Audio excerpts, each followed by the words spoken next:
Lord Alistair Finchley paced back and forth in his grand yet aging study, the ticking of the grandfather clock gnawing at his nerves. Outside, the sprawling Finchley Racing Stud still shone with the old-world glamour of whitewashed fences and rolling green paddocks. But inside, the air was thick with tension, and even the sunlight filtering through stained glass seemed faded. He gripped the phone so tightly that his knuckles whitened. "Listen, I need more time. 2 weeks, that's all I'm asking," he snapped, voice tight, as if every word might shatter his composure. There was a pause, static buzzing in his ear, before the bank manager's clipped reply. "I'm sorry, Lord Finchley, but the terms have been extended as far as possible. The debt must be settled by the end of the month, or we will have no choice but to repossess the property." Alistair's jaw clenched, a bead of sweat trickling down his temple. He hung up. The room seemed to shrink around him. Books and trophies and fading oil paintings, all mocking reminders of better days. For over a century, the Finchleys had been known as the royalty of the racing world, but the glory had run out, leaving him with a crumbling estate, a skeleton crew, and the kind of desperation that gnawed at a man's soul. In the stable yard, the reality was even starker. Equipment that once gleamed was now patched and battered, the staff trimmed down to the barest handful. Even the horses seemed to sense the tension, stamping restlessly in their stalls. Alistair stalked out, his tailored jacket brushing against rusting gate hinges, and found his stable manager, old Frank Hargrove, tending to the broodmare Belle of Midnight. The mare, once the jewel of Finchley bloodlines, now stood heavy with foal, her breathing labored, flanks twitching. Frank looked up, eyes clouded with concern. "She's starting," he said, low and wary. "It's early. We might need the vet." "No vets!" Alistair's interruption was sharp. "We don't need another bill, Frank. Just handle it. We need this foal. I'm counting on it." Frank hesitated. "Sir, with respect, I don't like what we gave her. That supplement, it was too new. No trials." Alistair's face darkened. "I didn't have a choice. You think I wanted this? It's either a miracle or bankruptcy." He trailed off, his own words echoing in the hollow corridor of his mind. The minutes dragged like hours. Alistair hovered at the stable door, eyes darting between his trembling hands and the mare's ragged breaths. Every so often he caught a whiff of the hay, sharp with ammonia and something sour. Fear, maybe, or just the scent of impending disaster. A crash sounded from the stall. Frank emerged, pale as chalk, wiping blood from his hands. "It's a colt, but—" his voice faltered. Alistair pushed past him, heart pounding. There on the straw lay a newborn foal, slick and shivering, its coat a rich chestnut. For a moment, hope flickered. Then he saw the foal's eyes, cloudy, unfocused, darting wildly at every noise. "It's blind," Frank whispered, barely audible. "I checked. Both eyes, no response. It can't see a thing." The world seemed to tilt. All the months of sacrifice, the last of his savings gambled on that cursed supplement. The whispered promises of miracle bloodlines. Gone. Swept away by fate's cruel hand. "No, it can't be." Alistair's voice cracked. His pride demanded anger, but his shoulders slumped, defeated. Frank knelt, hand trembling as he stroked the foal's muzzle. "It's alive, sir, strong, just lost, like it don't know the world's even there." Alistair recoiled as if struck. "Damn it, what have I done?" he muttered. Shadows from the swinging lamp flickered across the walls, monstrous and accusatory. He could hear his father's voice echoing through memory. "A Finchley never quits, never cheats, never breaks the bloodline." But he had. He'd cut corners, tried to buy a miracle, and now the proof lay mewling in the straw. Frank looked up, searching his employer's eyes for a shred of mercy. "What do we do, sir?" "The foal. If the others find out, or the press." Alistair straightened, spine brittle as glass. "Get rid of it, quietly. No records, no vet reports. It never existed." His words were ice. Frank flinched. "Sir, he's just a baby. He deserves—" Alistair's hand slammed against the stall door. "I said get rid of it!" He barked, voice raw, then softer, almost pleading. "Please, Frank, I can't have anyone knowing. If the syndicate hears about this, they'll bury me." Frank's gaze lingered on the foal. Finally, with a heavy sigh, he bundled the shivering colt in an old blanket. He hesitated over the leather collar, a small medallion bearing the Finchley crest. But his hands shook, and he left it around the colt's neck. "God forgive me," he whispered, slipping out into the foggy pre-dawn with the tiny life cradled in his arms. The sky was a bruised gray, the fields silent except for the distant bawling of cattle. Frank trudged past the boundary fence, boots sinking into the dew-soaked earth, then gently set the foal down in a hollow near a copse of trees. The colt whickered, blind and frightened, nostrils flaring at the unfamiliar scents. Frank hesitated, guilt choking him, then turned away. He paused, looked back once, the foal's ears pricked, searching for comfort that wasn't there. Frank walked on, each step heavier than the last. Back in the manor, Alistair stared at his reflection in the window. Haunted. The phone rang again, and he ignored it. In the fields, dawn crept over the estate, but the legacy of Finchley felt smaller than ever. Some mistakes you can't hide from forever. Ellie Vance awoke to the familiar sound of her mom quietly shutting the front door, the subtle jingle of keys, and the sigh that always seemed to follow a long night shift. Their little house at the edge of town was still wrapped in the soft gray of dawn, but inside, worries never really slept. The kitchen table was cluttered with unpaid bills, homework, and a loan envelope stamped in red. Final notice, mortgage overdue. Ellie stared at it, chest tightening.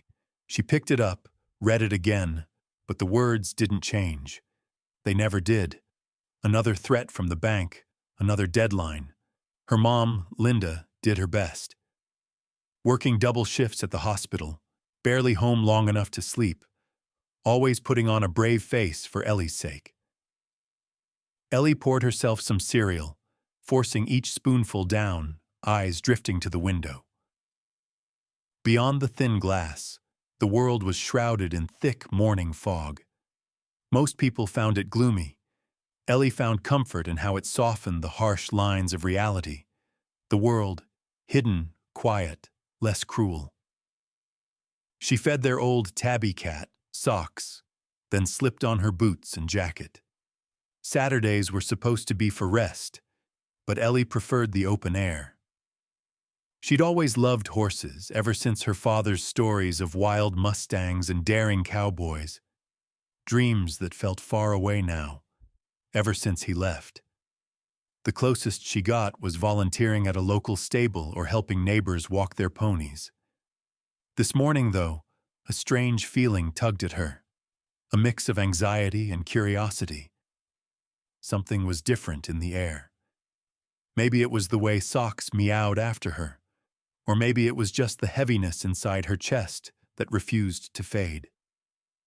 The meadow behind their house sprawled out toward a line of twisted oaks and tangled brush.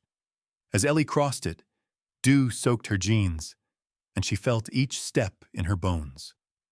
Somewhere out there, a faint, desperate whinny carried on the wind. She paused, listening. Was it her imagination? No. There it was again, barely more than a whisper. She followed the sound, heart racing, the fog closing in until she was almost blind herself. Suddenly she saw it. A shape huddled in the grass, small and trembling. A foal, alone. Ellie knelt, moving slowly, hands outstretched. "Hey, easy, easy now." The foal flinched, ears twitching, nostrils wide. Its chestnut coat was slick with cold and mud, but what caught Ellie most were its eyes. Wide, glassy, unfocused, moving but seeing nothing. The foal was blind. "Oh," Ellie murmured. She could feel its panic, the way it jerked at every movement, muscles taut, ready to flee but not knowing which way to go. "It's okay. I'm not going to hurt you." She noticed the collar around its neck, a medallion stamped with an ornate crest she didn't recognize. Cautiously, she touched its muzzle. The foal shivered, but didn't bolt. Ellie could feel its heartbeat, frantic, terrified. "Where's your mom, little guy?" No answer, only the sound of her own breath in the fog. She scanned the area, but the meadow was empty, silent except for the thud of her heart. Ellie hesitated. This wasn't some lost puppy. This was a thoroughbred, or had been once. She thought of her mom, the overdue bills, the fact they could barely afford groceries, let alone hay for a horse. She could leave it, pretend she never saw it. But as she looked into the foal's blank eyes, she saw herself, alone, left behind, hoping someone would care. She took off her scarf and looped it gently around the foal's neck, fashioning a makeshift lead. "Come on," she whispered, more to herself than to the animal. "You're coming home with me." Leading the blind foal back was slow, careful work. Whisper, she decided to call him that, because of how quietly he moved. Bumped into her legs, tripped over stones, but followed the sound of her voice. "It's okay, Whisper. I got you. Just a bit farther." By the time they reached her yard, Ellie's arms ached. Her clothes were soaked, but she managed to get Whisper into the old garden shed, tossing a worn blanket over his back. She rummaged for apples and carrots, anything to coax him into eating. Inside, Linda Vance was just hanging her coat when she saw the commotion. "Ellie, what are you doing out there?" Her voice was weary but gentle. Ellie braced herself. "I found him, in the field. He was alone. He's blind, Mom." Linda's eyes widened, exhaustion briefly replaced by alarm. She stepped outside, took in the sight. A shivering, half-starved foal pressing against Ellie's side for comfort. "Oh, honey. I couldn't leave him," Ellie said, voice trembling. "He would have died out there." Linda crouched, examining the colt, her hands gentle but experienced. "Ellie, we can't afford another mouth to feed, Ellie. The bills, the bank. We're barely hanging on." Ellie met her gaze, fierce and pleading. "We can't afford to let him die either." For a moment, neither spoke. The only sound was Whisper's uncertain, rhythmic breathing and the distant hum of a town just waking up. Linda sighed, rubbing her brow. "We'll keep him here tonight, but Ellie, this isn't a stray kitten. He needs care, food, vet bills." "I'll take care of him, Mom. I'll find a way, I promise." Linda shook her head, torn between pride and worry. "We'll talk later. Just keep him out of sight, all right?" She walked inside, shoulders slumped, leaving Ellie alone with Whisper. Ellie sat down, pulling the foal's head into her lap. She inspected the collar, tracing the unfamiliar insignia. She didn't know what it meant, but something about it felt important. "Don't worry. You're safe here," she whispered, running her fingers through Whisper's coarse mane. He nudged her hand, seeking comfort in her touch.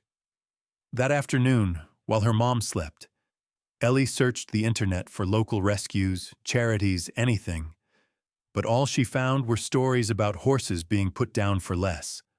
Her heart pounded. She couldn't let that happen. She made a list of chores she could do for neighbors. Dog walking, lawn mowing, odd jobs. Maybe if she worked enough, she could cover the extra cost.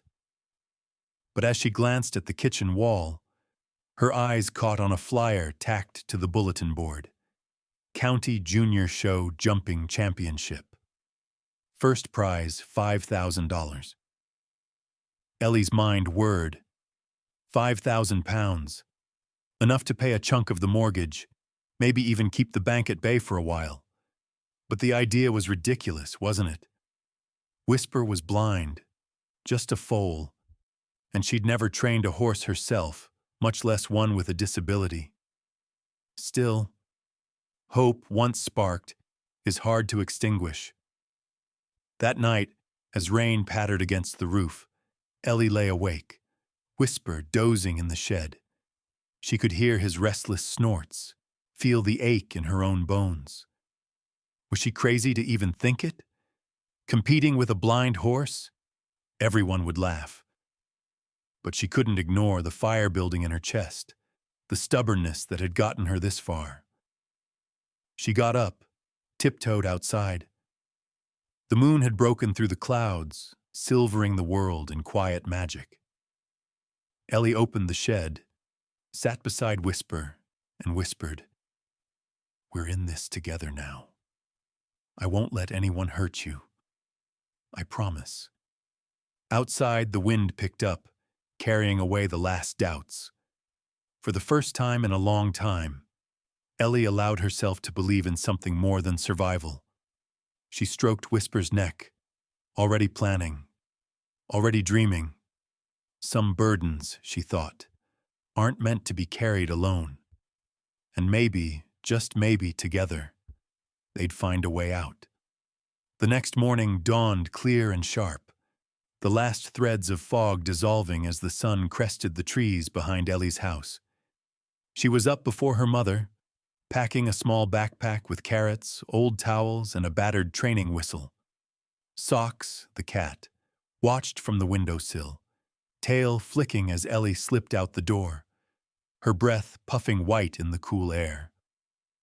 Whisper waited in the shed, head up, ears twitching at every sound.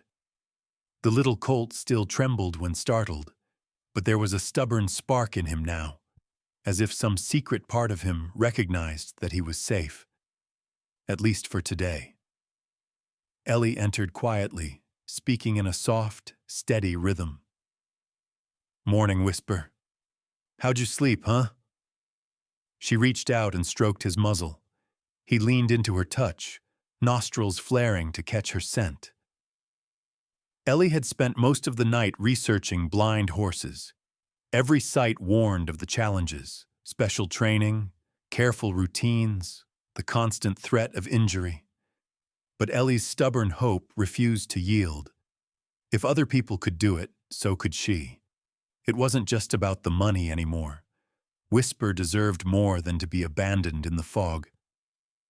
She led him, step by cautious step, out into the backyard. Whisper stumbled over a rake and stopped, muscles tensed, head high. Ellie knelt, wrapping her arms gently around his neck. "It's okay, bud. Just me. We'll take it slow." She started by walking a small circle around him, clicking her tongue each time she wanted him to move. At first, he didn't understand, but after a few tries, he began to follow her voice, trusting her to be his guide. Every time he took a hesitant step in the right direction, she showered him with praise and offered a slice of carrot. By mid-morning, Ellie's mom peeked out the back door, eyes full of worry, but she didn't interrupt. Maybe she saw something in her daughter's determination that reminded her of better days. After hours of patient work, Ellie took a break, flopping down on the grass as Whisper grazed nearby. She looked at the medallion again, tracing the Finchley crest with her thumb. The curiosity burned in her chest. Where had this colt come from? What happened at that fancy estate to make someone toss away a thoroughbred like garbage? Later that afternoon, Ellie loaded Whisper into an old trailer borrowed from their neighbor and hitched it to her rusty bike. It was a bumpy, awkward ride, but she was determined to reach the village green, where she'd heard Mr. Davies liked to spend his mornings. Mr. Davies was a retired attorney, famous in town for his sharp mind and kind heart. When Ellie found him, he was sitting on a weathered bench, feeding crumbs to pigeons and reading a battered copy of the local paper. He looked up as she approached, a bushy eyebrow arched. "Well, if it isn't Ellie Vance, and who's your friend?" Ellie took a breath, steadying herself. "This is Whisper. I found him. He's blind, but I know he's special." Mr. Davies set down his paper. "Blind, you say? That's rare for a colt. Let's have a look." He examined Whisper with the careful hands of a man who'd seen his share of secrets. When he spotted the medallion, his expression changed. "Now, what do we have here?" Ellie handed it to him.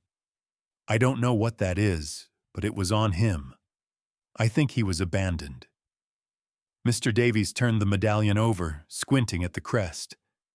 "This belongs to Finchley Racing Stud, Lord Alistair's place. No doubt about it." He looked back at Ellie, voice low. "That's one of the richest, oldest horse farms in the county. If they abandoned this colt, they had a reason, and I doubt it's one they want anyone to know about." Ellie's heart pounded. "Should I tell someone? The police or—" Mr. Davies shook his head. "Not yet. This colt's your responsibility now.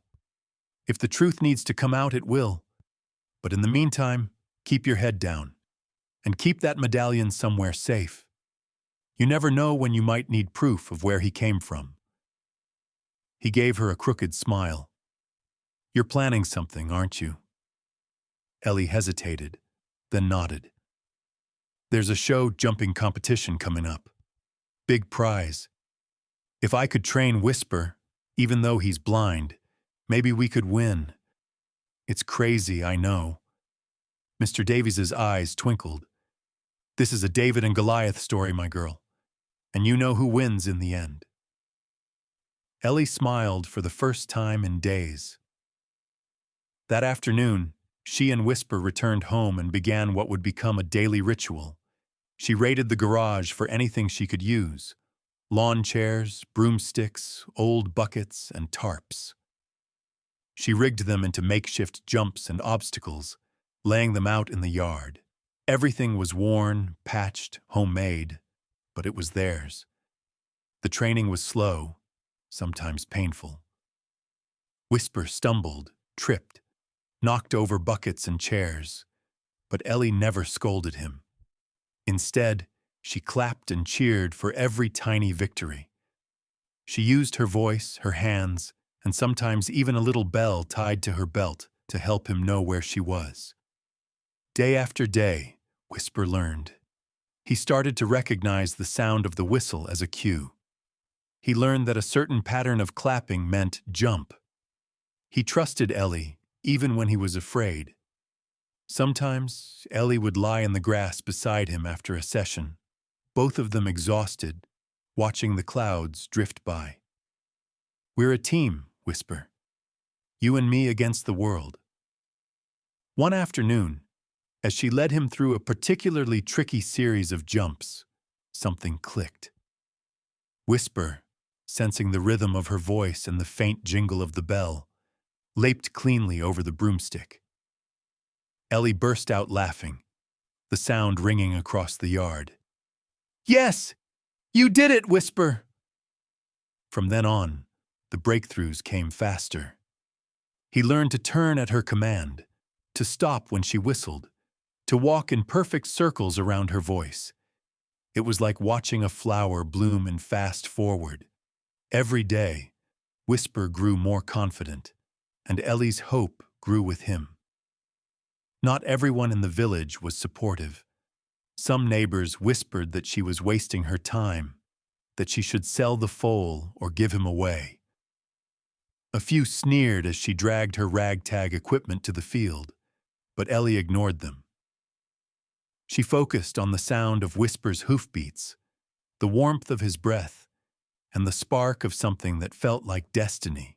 One evening, Mr. Davies came by to watch their training. He leaned on the fence, arms crossed, a slow smile spreading across his face as Whisper completed a complicated set of commands. "You've got something special here, Ellie. But remember, not everyone will see what you see. Some folks only care about winning, about bloodlines and money." Ellie nodded. "I don't care about that. I just want Whisper to have a chance. I want us to have a chance." Mr. Davies ruffled her hair. "You keep at it. And keep that medallion safe." Back in her room that night, Ellie tacked the flyer for the county show jumping competition to her wall, right above her bed. She stared at the bold letters. First prize, $5,000, and felt the weight of hope settle into her bones. For the first time since her dad left, for the first time since the bank's threats had started arriving, Ellie felt like the world might be more than just a series of closed doors. "We're coming, Whisper," she whispered into the darkness. "And we're not giving up." Outside, the colt shuffled in the moonlight, listening for her voice, trusting that she'd be there. Always. Saturday morning arrived with a tension that pulsed through the town. The annual County Junior Show Jumping Championship was a highlight of the summer, a place where dreams could be made or broken in the space of a single heartbeat. For Ellie and Whisper, it felt like stepping onto a battlefield. The grounds buzzed with energy as trailers and expensive trucks lined the parking fields. Ellie's heart pounded as she led Whisper from the battered trailer, her patched riding boots in sharp contrast to the glossy attire of the other competitors. Some glanced at her with curiosity, others with pity. The real stares, though, were reserved for Whisper, a foal barely out of babyhood, blind and still a bit awkward, led gently by a girl most folks recognized as the one from the little house near the woods. Ellie squared her shoulders, trying to ignore the whispers that rippled through the crowd. She checked Whisper's halter one last time, then stroked his neck. "It's just you and me, okay? We've already made it farther than anyone thought." Whisper leaned into her, his ears flicking at the sounds. Hoofbeats, laughter, the metallic clang of jumps being set up. The competition arena was a riot of color, the fences gleaming, banners snapping in the breeze. Ellie watched the other riders warming up, some on powerful, snorting geldings, others on sleek mares, all decked out in brand-new gear. A few waved, polite but dismissive. Ellie caught their looks. Why is she here? Who let her in? Suddenly the air shifted. A cluster of people made way for a tall, striking girl dressed in immaculate riding whites and a sapphire blue show jacket. Her horse, a gleaming black Hanoverian, pranced beside her, muscles rippling. Isabel Croft. Isabel moved like she owned the place. Heads turned, voices hushed as she passed. Her family was known throughout the county for their success, and she herself was already a rising star, her face on glossy flyers at every equestrian shop for miles. She paused, noticing Ellie and Whisper. A slow, cold smile crept across her lips. "Is this a competition? Or a charity case?" she said, her voice carrying just loud enough for the group to hear. Laughter broke out among her friends. Ellie's cheeks burned, but she kept her eyes steady. She moved to the warm-up ring, setting up their homemade bell system along the practice fence line. Whisper circled her, responding to the sound, trusting her completely. From the sidelines, Isabel watched, her amusement sharpening. She leaned into her friend, voice dripping with disdain. Maybe we should pass the hat around. Poor thing's probably never jumped a real fence in his life. Ellie caught the words, her hands tightening on the lid. She took a deep breath.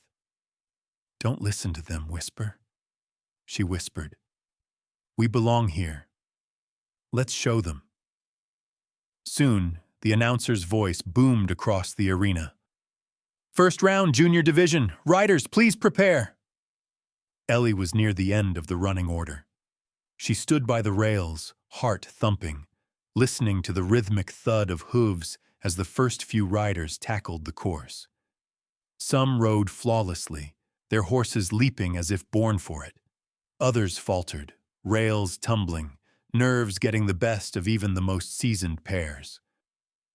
When Isabel's turn came, the crowd leaned in. She rode like a professional, her horse soaring over each obstacle, never hesitating. The applause was thunderous as she exited the ring, beaming at the judges. Finally, it was Ellie and Whisper's turn. She walked him into the arena, feeling 100 eyes on her. She could hear the hush ripple through the crowd, feel the weight of their doubts.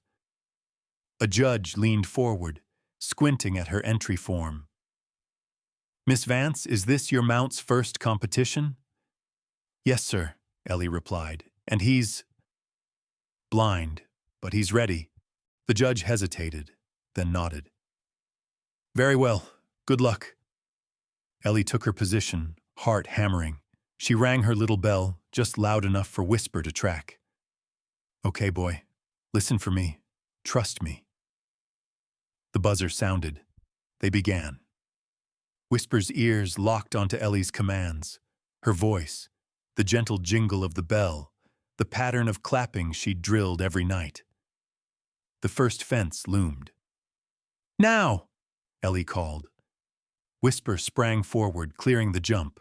The crowd gasped, nervous, then astonished.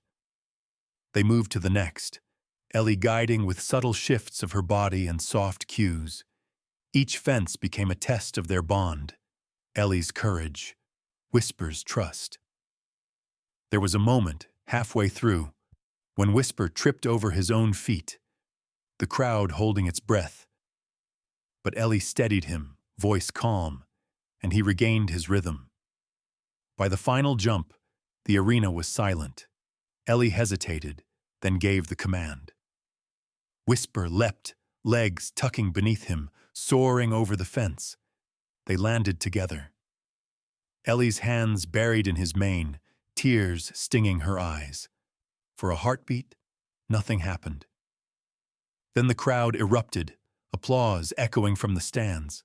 Some people rose to their feet, stunned. Even a few of the seasoned trainers were seen wiping their eyes. Isabel's smirk had faded. She turned away, jaw tight. Ellie led Whisper from the arena, chest heaving, heart light. She didn't care about the score. They'd done it. They belonged. Near the judge's tent, a man in a fine suit and an old tweed cap approached. Lord Alistair Finchley. Ellie recognized him from newspaper clippings. A man who'd once been a legend, now a shadow of his former self. He glanced at Whisper, and something sharp flickered in his eyes. Recognition? Fear? He lowered his voice. "That was quite a performance, Miss Vance. Very unusual. You and your horse have potential. Raw, unpolished potential." His gaze lingered on the medallion at Whisper's throat. Ellie stood tall, not sure what to say. Alistair leaned in. "What would you say if I offered you a sponsorship? My team, my facilities? With the right training, you could win more than just a ribbon. Think about your family. Think about your future." He smiled, thin and wolfish. Ellie was stunned. A real offer from a man like him. Her mind raced. She thought of the overdue bills, her mom's tired face, the dream of something better. But something about Alistair's eyes unsettled her. Before she could answer, Isabel approached, voice sweet but edged with steel. "Lord Finchley only sponsors winners, you know. Are you sure you're up to it, Ellie? Ellie hesitated, her heart torn. Opportunity, security, at a price she didn't understand. As the crowd drifted away, Ellie stroked Whisper's neck, her mind a storm of questions. Why did Lord Finchley care so much? Why did Whisper's origins make him nervous? She glanced back, watching as Alistair and Isabel spoke in hushed tones, shooting glances her way. For the first time, she realized the competition was more than just jumps and ribbons. There were secrets here, dangerous ones. And Whisper was right at the heart of it all. That night, as she packed up to go home, Ellie caught Mr. Davies by the parking lot. She told him about Alistair's offer, about Isabel's challenge. He listened, then smiled. Sometimes, the biggest risks come wrapped as opportunity. Just remember, not every hand that feeds you is a friend. Ellie nodded, uncertainty gnawing at her resolve. But as she loaded Whisper into the trailer, she made herself a silent promise. Whatever happened next, she wouldn't let anyone, no matter how rich or powerful, take away what they'd built together. Sunday morning arrived shrouded in uncertainty. Ellie sat at the kitchen table, the contract from Lord Alistair Finchley lying open in front of her, the paper thick and official, stamped with the Finchley crest. The numbers danced on the page: training, boarding, even a small stipend to help her mother with bills. It was everything they needed. But her fingers hovered over the signature line, unmoving. Her mom poured coffee, sat down quietly. This is a big opportunity, Ellie. But sometimes what looks like a gift isn't always a blessing. Ellie nodded. She barely slept, mind whirling with doubt. She kept seeing Isabel's cold stare, Alistair's too smooth smile, the way the man's gaze lingered on Whisper, not with kindness, but with calculation. Later that morning, Lord Finchley himself called. His voice over the phone was velvet and steel. Miss Vance, have you considered my offer? Ellie hesitated. Yes, sir, but... He cut her off.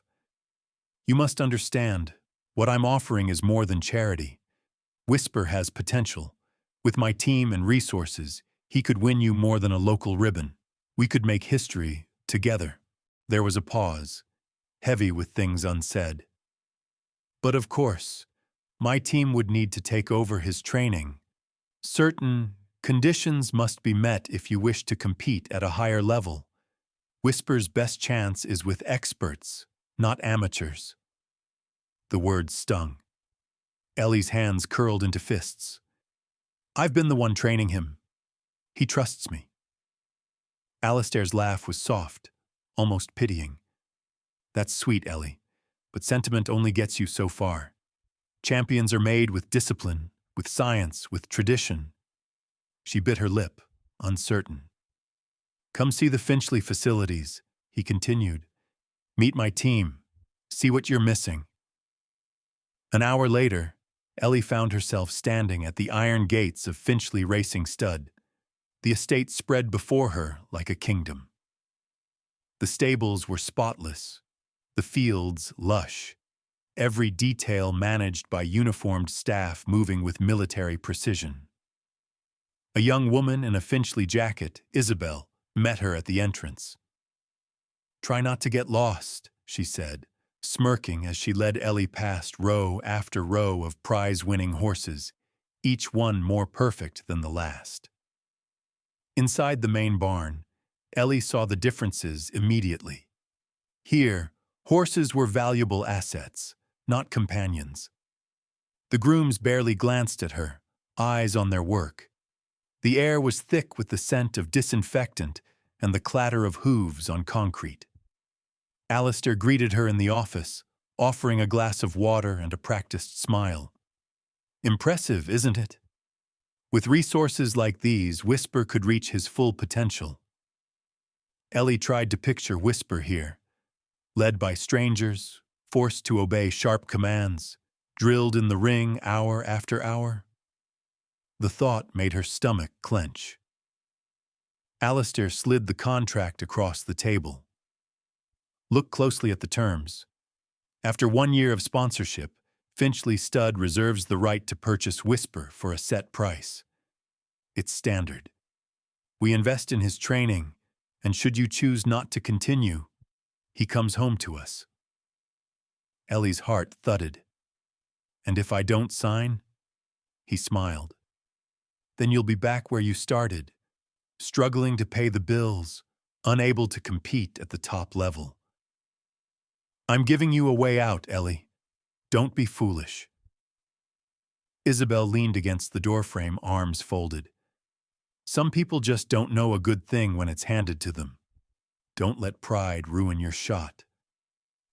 Ellie's cheeks burned. She looked around, searching for anything that felt right, but all she saw were cold eyes and perfect order. Alistair gestured to the window. Watch. On the training grounds, a group of horses ran drills.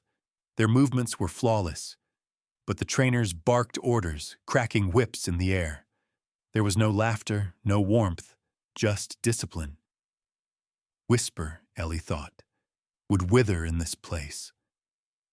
As if reading her mind, Alistair said, The world isn't kind to the weak, Ellie. If you want to win, you must be ruthless. She turned away, unsettled. Later, Isabel gave her a tour. It felt more like an interrogation. You really think a blind foal can win against horses bred for this? He doesn't belong here. Neither do you. Ellie bristled. Maybe belonging isn't about bloodlines or money, Isabel sneered. You'll learn or you'll lose. After the tour, Ellie escaped to the quiet outside. She called Mr. Davies, voice trembling. It doesn't feel right, Mr. Davies. They want to buy him, eventually. That's all they care about. Mr. Davies was silent for a moment. You trust your instincts, Ellie. You know Whisper better than anyone. But look out for yourself. Alistair Finchley is a man used to getting his way. As the sun began to set, Alistair found her by the paddock. His tone was softer now, almost regretful. You could be part of something historic, Ellie. Don't throw it away over childish stubbornness. She faced him, the contract heavy in her hands. Why do you want Whisper so badly? Alistair's eyes flashed, just for a moment. Genius sometimes looks like a mistake to the world, until it wins. Ellie swallowed. I need to think about this. He nodded, his smile never quite reaching his eyes. Of course, but don't take too long. The world moves quickly, and opportunities vanish, just like that. Ellie left the estate, mind racing. All the way home, she thought of the contract, of her mother's weary face, of Isabel's sneer and Alistair's promises. She remembered the way Whisper had pressed his nose into her shoulder, trusting her completely. That night, she sat in the backyard with Whisper, the stars sharp overhead. She traced the Finchley crest on his medallion, questions swirling. Why had Alistair risked so much? What secret was he hiding? She pressed her forehead to Whisper's neck. I don't know what to do, boy. This could save us, but if I sign, I could lose you forever. If I don't, how do we keep going? Whisper nuzzled her, his breath warm, steady. Ellie let out a shaky breath. Sometimes, she realized, the biggest choices aren't about winning or losing. They're about holding on to what matters. Whisper was more than a ticket out. He was her friend, her family. As dawn crept over the horizon, Ellie made her decision. She would not sell Whisper's future, no matter the cost. Ellie couldn't sleep. The Finchley contract sat untouched on her nightstand, casting a shadow over her dreams. She kept waking up, reaching for it, only to pull her hand back, heart racing. Outside, the wind rattled the windows. In the darkness, everything felt heavier. Her doubts, her hopes, the sense that someone powerful was watching and waiting. By morning, Ellie's mind was set. She tucked the contract and the medallion into her backpack and biked into town, the sky gray and close above her. She needed help. She needed answers. Only one person had never treated her like a foolish kid, Mr. Davies. His little law office sat wedged between the bakery and the hardware store, its door always half open, the bell above it tinkling softly as she entered. Mr. Davies looked up from a mountain of paperwork, his sharp eyes immediately noticing her worry. "Ellie, come in. You look like you've seen a ghost." She pulled the contract out, smoothing it on his desk. "Lord Finchley wants to sponsor Whisper and me, but there's a clause. If I sign, after a year he can buy Whisper back at a set price, no matter what." Davies adjusted his glasses, scanning the document. "That's not unusual in big-money horse racing, but the way this is written, it's a trap. After a year of training on his dime, you'll have made Whisper valuable. He'll scoop him up for pennies. You'd lose everything." Ellie's voice was quiet, steady. "I knew it didn't feel right." Davies turned to her. "Ellie, there's more going on here than a simple contract. Tell me everything. Leave nothing out." So Ellie did. About finding Whisper, about the medallion with the Finchley crest, about Alistair's strange urgency, Isabel's contempt, the feeling she'd stumbled into something dangerous. Davies leaned back, lips pursed. "You know, years ago, the Finchleys never would have thrown away a foal, blind or not. Lord Alistair is desperate. There have been rumors about money trouble, new experimental supplements, even vet bills going unpaid. Something's not right at that stud." Ellie's hands shook. "He made Whisper this way. I think the supplement they gave the mare, it's what blinded him. He wants to hide his mistake. If Whisper starts winning, if people find out, he's ruined." Davies nodded slowly. "And he's hoping you'll hand him the only evidence on a silver platter." He considered her, then asked, "Has anyone else seen Whisper's medallion? Anyone outside your family or me?" "Only Alistair and Isabel." Davies's jaw tightened. "You need to be careful. If they can't buy you off, they might try something else." Ellie's heart hammered. "What should I do?" He slid the contract back toward her. "Don't sign, and don't go back there alone. We'll need proof. Someone from the inside. Someone who saw what happened to Whisper." Just then, the bell over the door jingled. A man stood there, older, worn, hat in his hands. Ellie recognized him as Frank, the former Finchley stable manager. He glanced at Ellie, then at Davies. "I heard you were asking questions about the blind foal." Ellie's breath caught. "You were there?" Frank nodded. "I delivered him. I saw what Alistair did. He ordered me to get rid of the colt. No vet, no report, nothing. Said he had to disappear. But I couldn't do it. I left him in the meadow with the Finchley collar. Figured someone would find him. I couldn't just, you know." He trailed off, eyes shining. Davies leaned forward. "Would you be willing to say all this in court? Under oath?" Frank hesitated, shoulders sagging. "They sacked me, threatened me to keep quiet. But I got nothing left to lose. I'll do what's right. That foal, he's proof of what Finchley did. I've still got records, supplement shipment receipts, staff notes, all of it." Ellie felt a strange relief, mingled with a new anxiety. "Thank you. You saved his life." Frank smiled sadly. "You're the one giving him a future." Davies was already scribbling notes, his mind working fast. "With Frank's testimony and the medallion, we've got a case. Animal cruelty, fraud, endangerment. Alistair will fight dirty, but if you're willing, we can go public.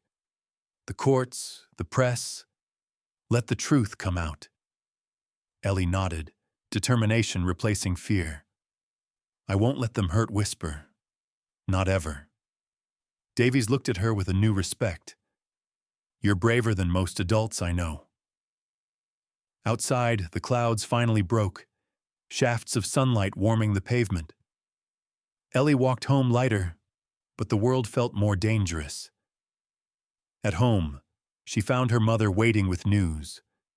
A legal notice from Finchley's lawyers, accusing her of theft of valuable property. Whisper. The letter threatened court, police, everything. Ellie's hands shook as she read. He's going to try to take him away. Linda hugged her. We'll fight this. You're not alone. That afternoon, word spread through town.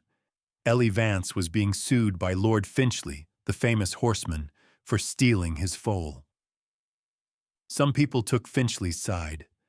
Others who'd seen Ellie and Whisper's bond whispered encouragement. The air in the village grew sharp with gossip, but it didn't end there. At the next riding event, Ellie noticed small changes. The officials were cold. The paperwork was scrutinized. Isabel shot her triumphant looks from across the arena, always with some snide remark.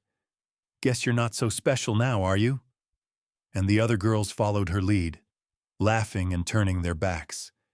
Even during practice, Ellie found Whisper's path sabotaged. Obstacles moved, fences tampered with, buckets of water spilled across their training line. She clenched her jaw, refusing to cry. Don't let them win, Whisper. We keep going. But the wait was real. At night, Ellie lay awake listening to her mother's anxious pacing. The bills, the court letters, the looming threat of losing not just Whisper but their home. It all pressed down on her, heavier than anything she'd ever carried. One evening, while brushing Whisper, Ellie saw Davies waiting at the fence, Frank beside him. Frank handed over a folder, documents, photos, everything they'd need. He won't get away with this, Frank said quietly. We'll stand with you. Davies nodded. We have enough now. Alistair's going to fight hard, but we're ready. Ellie hugged Whisper's neck, voice barely above a whisper. It's us against the world, boy, but we've got help now. Across town, Lord Finchley sat in his study, the news reaching him before the evening paper did. He crumpled the letter from his lawyers, face red with fury. You have no idea what you're dealing with, little girl. That horse is a mistake that should have been erased. He glared out the window, rage boiling beneath his refined surface. All he could see were the ghosts of the past, the empire slipping away, and the one piece of evidence, Whisper, standing between him and ruin. Ellie knew what was coming next. She could feel the storm gathering, but she was no longer running. Not from Alistair, not from the court, not from the future. She looked Whisper in the eyes, and though he couldn't see, he seemed to understand. We don't give up, do we? Whisper nudged her gently, as if to say, never. The next days unfolded like a siege. Ellie woke every morning feeling the weight of the world pressing down, as if she'd aged years in a week. She went through her routines with Whisper, feeding, brushing, practicing commands, trying to keep their world small and simple. But the world wouldn't let her.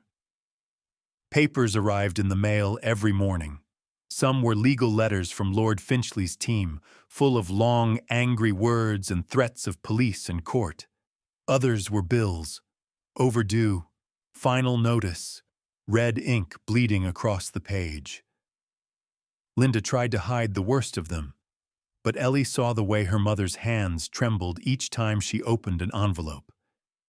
At the stables, things got worse. The county had set a court date. 3 weeks. Everyone in town seemed to know. When Ellie rode up for practice, people whispered behind their hands. Some looked at her with pity, others with suspicion. Even the staff who used to smile now looked away. The officials at the next competition inspected every bit of Whisper's tack, every paper, every form, as if they were hunting for a reason to disqualify them. Isabel watched from a distance, arms crossed, her perfect ponytail flicking in the breeze. She had a new horse, tall, shining black, muscles rippling beneath a spotless saddle. Everything about her said winner. Ellie guided Whisper into the warm-up ring, nerves jangling. The officials huddled at the gate, their voices sharp. "That's the one, right? The girl in the papers, Finchley's case. Supposedly stole a foal. Who does she think she is?" Ellie pretended not to hear, focusing on Whisper's breathing, the soft jingle of the bell she wore to help him orient. "Easy, boy. You know the sound. Listen to me." In the ring, Isabel made a point of cantering past, inches from Whisper's flank, spooking him. "Careful. Wouldn't want your little pet to trip." Ellie gritted her teeth, stroking Whisper's neck. "Ignore her, bud. It's just noise." The first round was chaos. Every little mistake was called out. Whisper stumbled at a muddy patch where someone had accidentally spilled a bucket. The crowd snickered. A judge warned Ellie, "Keep your animal under control. One more mistake and you're out." After the round, Ellie found a water trough tipped over in their path, soaking her boots. Isabel and her friends stood nearby, giggling. "Oops.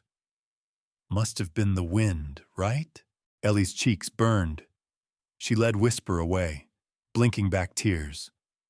For a moment, she wanted to scream, to throw the towel in, to give up. But Whisper nuzzled her shoulder, breathing warm and steady, his trust unbroken. She wiped her eyes. "We're not leaving. Not today." When she got home, Linda met her at the door. "Ellie, Mr. Davies called. He has something for you." She hurried over to the lawyer's cramped office, heart pounding. Mr. Davies was waiting, papers spread out.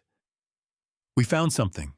Frank's records, supplement shipments, notes from the other staff, and photos, 2 other foals born in the same season, both with birth defects. Both gone, no reports, no records. Just vanished. But Frank kept his own notes." Ellie swallowed hard. "We can prove it was the supplement."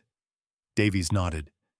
"It's enough to raise suspicion, and with Frank willing to testify, we have a real chance."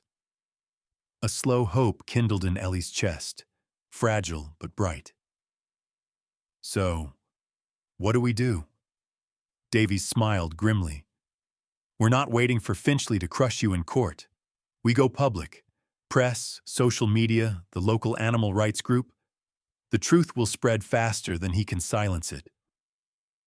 That night, the 3 of them sat at the kitchen table, scanning every document, building their case. Linda brewed coffee, moving quietly, determined. Ellie felt the exhaustion in her bones. Every day was a battle, against bills, against bullies, against the fear that this time the world was just too big. There was a moment, late at night, when she almost broke. She curled up in bed, listening to the wind, the world outside huge and cold. But then, soft hoofbeats in the yard. Whisper, sensing her mood, had come close to her window. She crept out into the moonlight, wrapped her arms around his neck. "You're still here, aren't you? We're not done." The days before the hearing blurred into one long, anxious stretch. Ellie practiced with Whisper every morning, pushing through sabotage, exhaustion, and cold shoulders. The story broke in the local paper. Finchley Stud accused in blind foal scandal.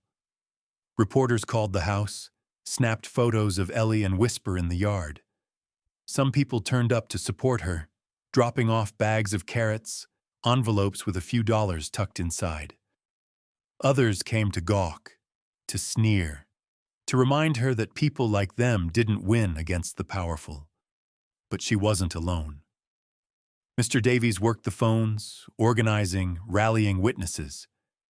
Frank showed up every afternoon, shoveling stalls and fixing fences, always with a word of encouragement. Even Linda, her mom, who'd always been so tired, so careful, stood a little taller. "We're fighters, Ellie. That's all we've ever been." The pressure mounted. At school, Ellie heard whispers, saw her friends edge away, afraid of the attention. In the village, some people crossed the street rather than meet her eyes. But for every person who turned away, someone else stood up for her. An old teacher sent a letter of support. The feed store owner donated grain. Even the grumpy vet from 2 towns over came by to check Whisper. No charge. One evening, exhausted, Ellie collapsed in the hay next to Whisper. She buried her face in his coat, letting his heartbeat calm her nerves. "I'm scared, boy. What if we lose everything?" Whisper nudged her softly, as if saying, "We're still here. We keep going." The night before the hearing, a final blow came. A letter from the show committee.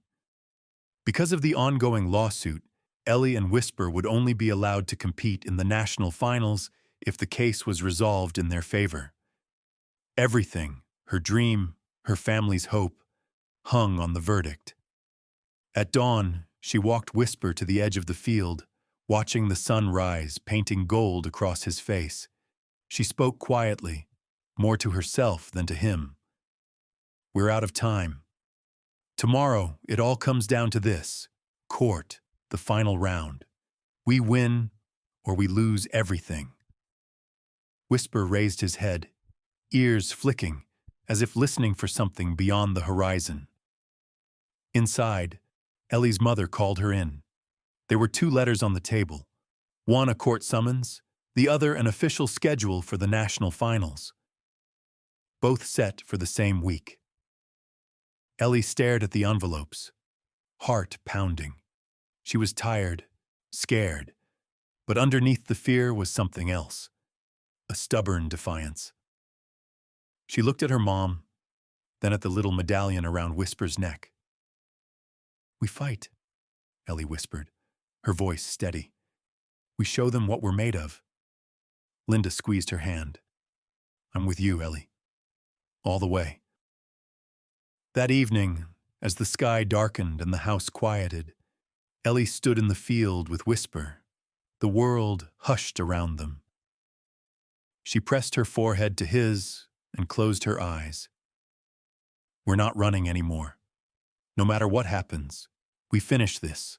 Somewhere in the darkness, a new strength stirred. The siege was nearly over.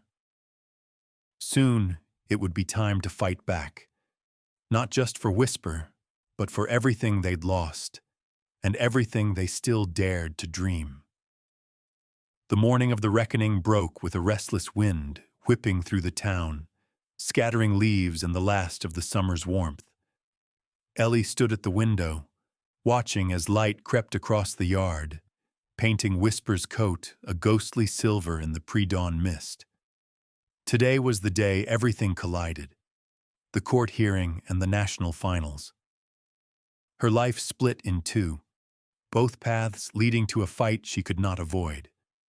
Her mother brewed coffee, hands steady for once. "Eat something, Ellie. You'll need your strength." Ellie managed a few bites of toast. Her stomach twisted, nerves wound tight. "What if—" Linda interrupted, soft but firm. "You're ready. Whatever happens, we'll get through it." Mr. Davies arrived before sunrise, his old sedan rumbling in the drive. He wore his best suit, the kind that smelled faintly of mothballs and determination. Frank was with him, a briefcase in hand, eyes tired but resolved. "Ready, champ?" he said, voice gruff but gentle. Ellie hugged Whisper one last time, pressing her face into his mane. "You'll be okay, boy. I'll see you after." Linda took charge of loading Whisper and his tack. "We'll meet you at the show. Win or lose, I'll be cheering for you." The courthouse felt colder than Ellie remembered. Stone floors, high ceilings, the tick of a distant clock. Lord Finchley was already there, flanked by two lawyers in immaculate suits. His eyes met Ellie's, cold and sharp as a knife. Isabel wasn't with him, but her absence somehow felt louder than words. The hearing began. Reporters jostled for position at the back, pens scratching as the judge entered. Mr. Davies opened with a calm, clear account of how Whisper had been abandoned, the medallion, Frank's testimony, the receipts for the tainted supplement. He laid out the pattern. 3 foals, 3 birth defects, all covered up, all leading back to Finchley Stud. Frank took the stand, voice shaking at first, but growing steadier as he spoke. "I delivered that foal. Lord Finchley ordered me to get rid of him. Said he never existed." He glanced at Ellie, then at the judge. "I couldn't do it. I left him in the meadow, hoping someone would save him." The courtroom was silent except for the scribbling of notes. Finchley's lawyer stood, voice smooth as silk. "You have no physical proof the supplement caused the blindness. Horses are lost every year to birth defects. Sad, but not criminal. This is a vendetta from a disgruntled employee and an emotional young girl." Davies responded, cool as winter rain. "But we have the records, the medallion, and independent expert testimony." He called Dr. Sharma, an equine geneticist, to the stand. Dr. Sharma explained, step by step, how the supplement's experimental ingredients had a high risk of causing nerve and eye development issues. Given the timing, the symptoms, and the lack of other causes, it's highly probable this was the trigger. Lord Finchley's jaw clenched.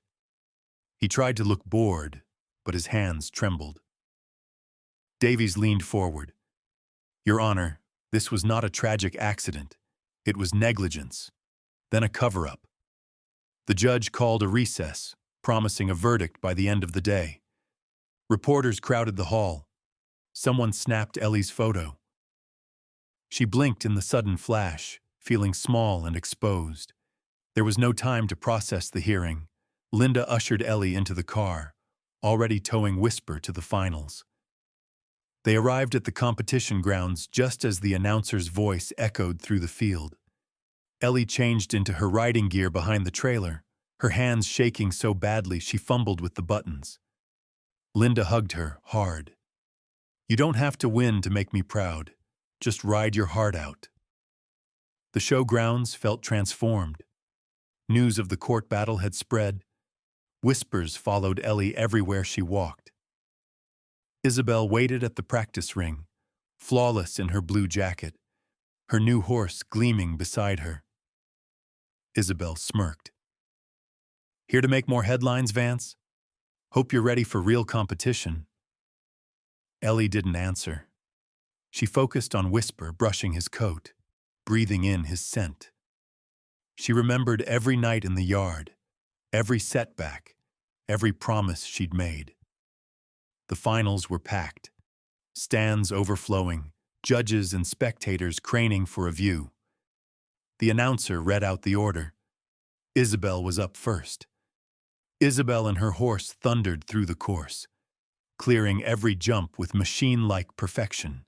The crowd roared. Her score flashed on the board, almost flawless. Ellie waited in the wings, the world narrowing to the pounding of her heart, the feel of the reins in her hands. Whisper stood beside her, ears pricked, waiting for her voice. A volunteer touched her arm. "You're up next." She led Whisper into the arena, the hush almost suffocating. Her mind spun with everything riding on this moment.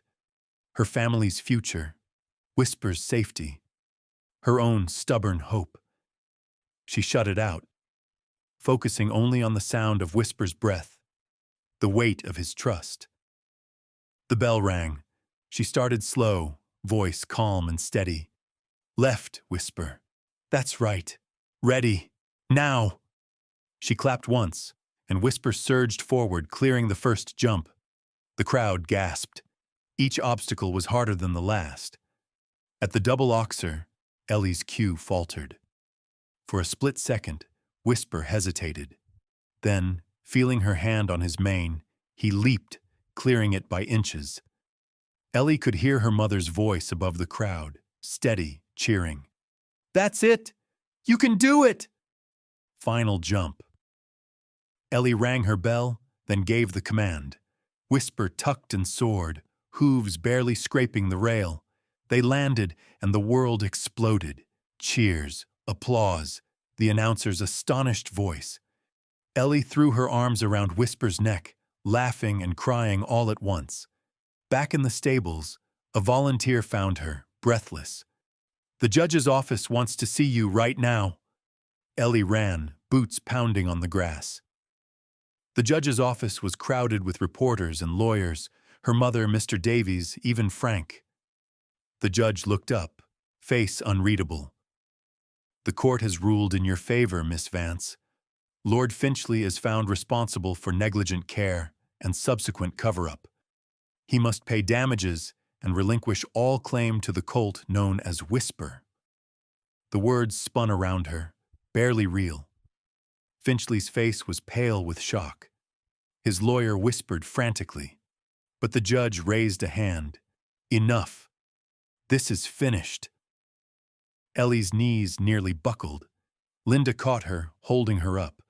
Outside, the crowd buzzed with the news, Lord Finchley's name tarnished, and the girl and her blind horse victorious. Ellie found Whisper in the dusk, the world glowing gold. She pressed her forehead to his and whispered, "We did it. We really did it." Somewhere nearby, Isabel scowled, then turned away, refusing to meet Ellie's eyes. For the first time, Ellie didn't care. Night fell over the showgrounds, but for Ellie and Whisper, it felt like the sunrise of a brand new world. The day after the verdict, the world seemed to hold its breath for Ellie and Whisper. The news had raced through the village and beyond. Girl and blind foal triumph over Finchley scandal. The story was on the radio, splashed across newspapers, whispered at coffee shops and in feed stores. Reporters called the house, but Ellie ignored them all. She focused on one thing, the national championship round. The finals had drawn the biggest crowd Ellie had ever seen. The grandstand bristled with excitement, flags snapping in the wind. The arena glittered under stadium lights, every fence painted bright and high, casting long, sharp shadows across the sand. Even the horses seemed to sense the occasion, stamping, snorting, heads held high.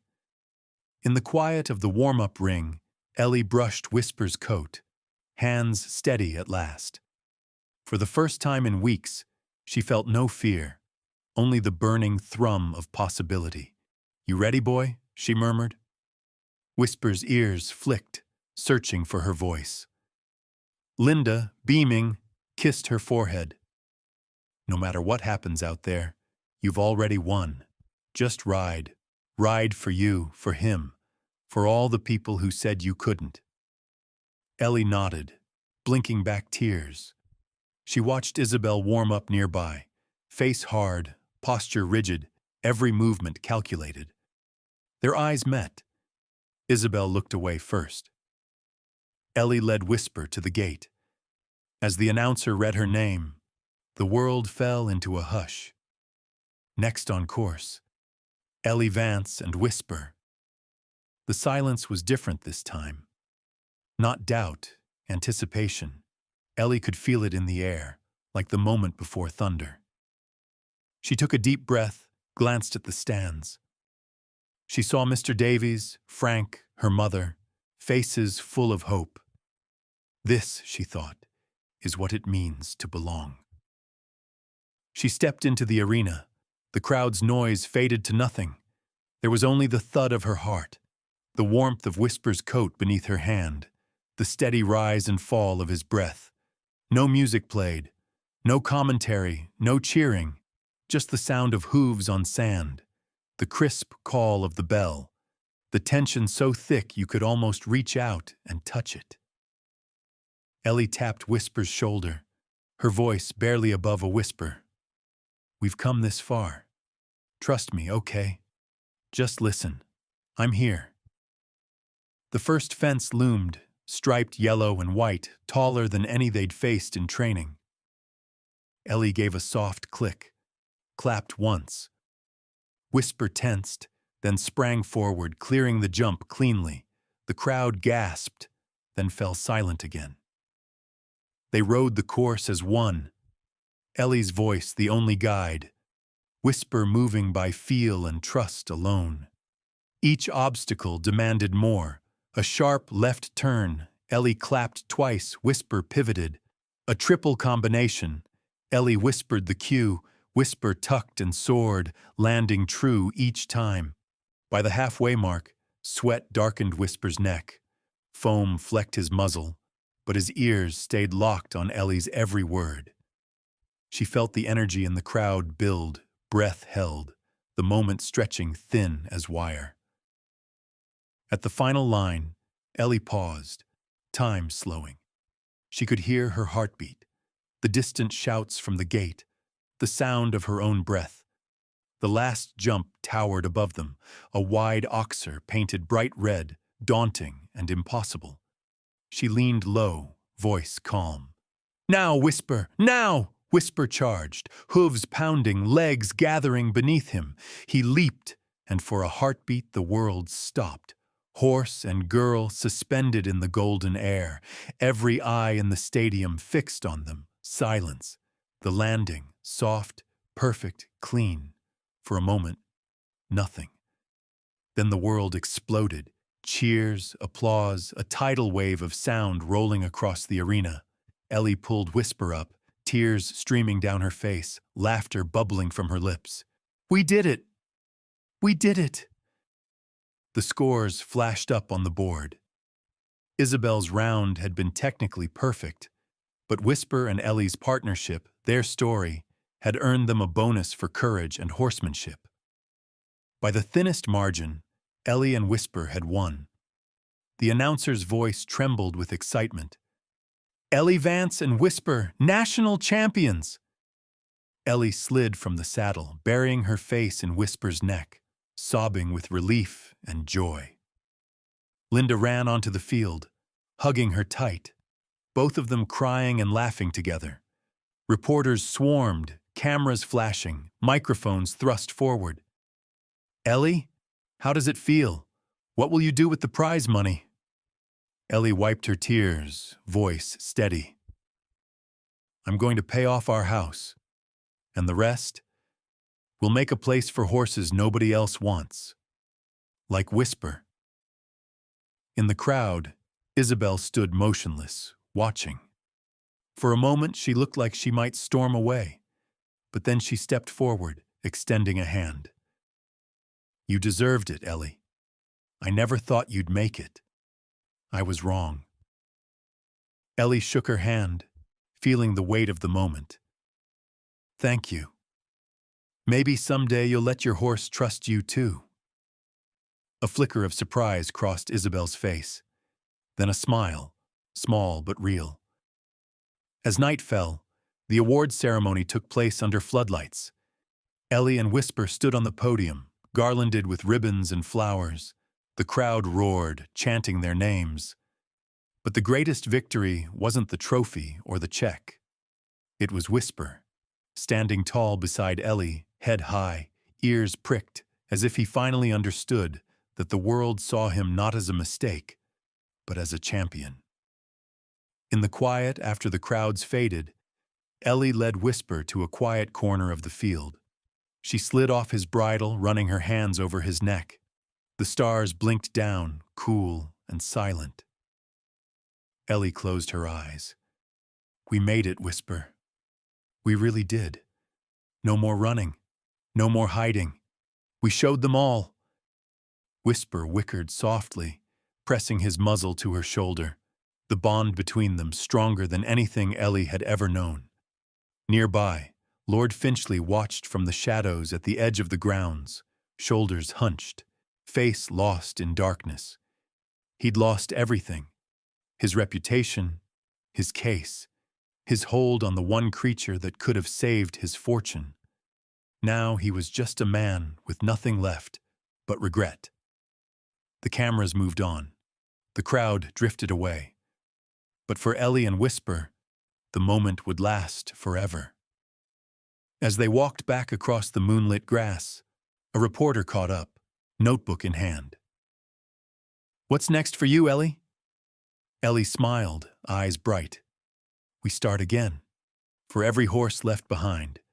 For every kid who needs a second chance. That's what Whisper taught me. Never give up on the ones who need you most." The reporter nodded, scribbling furiously. And as the night wrapped around them, Ellie knew this wasn't just an ending. It was the beginning of something bigger, something beautiful, built from courage, kindness, and the love between a girl and her horse. People say blood makes a champion, but legends, they're born from something else entirely. 6 months after the national finals, the world around Ellie and Whisper had changed, but in the ways that mattered most. Their lives were just beginning. The winter passed, gentle and bright, with the kind of crisp mornings that made the air sparkle and the fields shine with promise. The old debts were gone. Their little house was safe at last. For the first time in years, Linda smiled with a lightness Ellie had never seen, humming as she made breakfast, her shoulders unburdened. But Ellie never once thought of using the prize money for herself. No fancy clothes, no vacations, no new gadgets. She paid off what they owed, then sat down at the kitchen table, drew a map on a scrap of paper, and began to dream. "I want a place," she told her mother, "where no animal is left behind, where every Whisper can find a home." Linda nodded, pride shining in her eyes. "Let's do it, Ellie. You saved more than a house. You changed the story for all of us.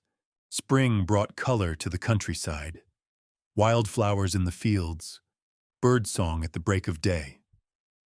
With her winnings, Ellie bought a small, run-down pasture on the edge of town, a place with nothing but a leaning fence, a rickety barn, and a view of the sunrise that took your breath away. She didn't need more. Day by day, she and Linda fixed what they could, painting, hammering, planting flowers. Frank came by every afternoon with tools and stories. Mr. Davies organized volunteers, old friends and new ones, people who'd heard about Whisper and wanted to help. Some brought bags of feed. Some carried paintbrushes or planted trees. One woman, eyes shining, brought a battered trailer and said, "He's not fast, but he's kind. Can you help him?" Ellie smiled. "We'll take them all." They named it the Whisper Foundation, a sanctuary for unwanted horses. No pedigrees, no questions, no price tags, just open fields, warm hands, and soft words. The town that once whispered behind Ellie's back now stopped by to watch the transformation. Neighbors who once doubted sent old blankets, extra hay, a check for $50. Even the grumpy vet brought apples and a promise to help with checkups. Ellie worked harder than she ever had, waking before dawn to muck stalls, fix fences, teach the new arrivals. Some horses came skittish, ears back, ready to bolt. Others came thin, ribby, with eyes dull from too many goodbyes. But time, patience, and Whisper's quiet presence worked wonders. Soon, the little herd would greet her at the gate, heads over the fence, eager for a touch or a treat. Whisper became the heart of the sanctuary. The kids who visited for reading programs or therapy sessions always wanted to meet him first. "Is it true he can't see?" they asked, wide-eyed, pressing close as Ellie told them the story. She'd show them how Whisper listened, how he moved with her voice, how he trusted, no matter what. One afternoon, as the sun dipped low, Ellie led a group of children through the pasture. He was thrown away because he was different, but that's what made him special. Sometimes, the world sees a mistake, but you, she pointed to the crowd of hopeful faces, you can see a miracle. Whisper nuzzled the smallest child, a boy who barely spoke, and the child broke into a smile, the first his mother had seen in weeks. Ellie's heart ached with something too big for words. The story spread. Newspapers, TV crews, even a local news channel came to interview Ellie. "Why do you do it?" a reporter asked, microphone at her lips. Ellie thought for a moment. Everyone needs a place to belong. Horses, people, it doesn't matter. If you have a heart and a little courage, you can build something beautiful. Whisper taught me that. The camera captured her and Whisper, standing side by side as the sun set behind them. The story reached more people than Ellie could have dreamed. Letters poured in, some from parents with children who needed hope, some from old trainers wanting to donate, others from people who'd given up on happy endings but felt something stir again. Even Isabel came by one afternoon, a little awkward, a little shy. "I heard about what you're doing here," she said, scuffing her boots in the dirt. "I was wrong about you, Ellie. About Whisper. If you ever need help." Ellie smiled, extending her hand. "We all need help, Isabel. Stay a while." Spring turned to summer, the fields thick and green. The sanctuary grew, fences repaired, stalls full, laughter ringing from the barn. Ellie kept a framed photo on her desk. Her and Whisper, arms wrapped around his neck, both of them shining with sweat and joy from their victory. But the real victories, she knew, happened every day. The frightened filly who learned to trust, the old gelding who found a home, the children who came quiet and left with a spark in their eyes. On the 1-year anniversary of their triumph, the town held a celebration. People brought flowers, cakes, stories. Linda spoke, her voice steady as she told what Ellie and Whisper had meant to her. Frank raised a toast. Mr. Davies read a letter from a family who'd adopted one of the rescued horses. There wasn't a dry eye in the place. At sunset, Ellie walked Whisper out to the highest hill.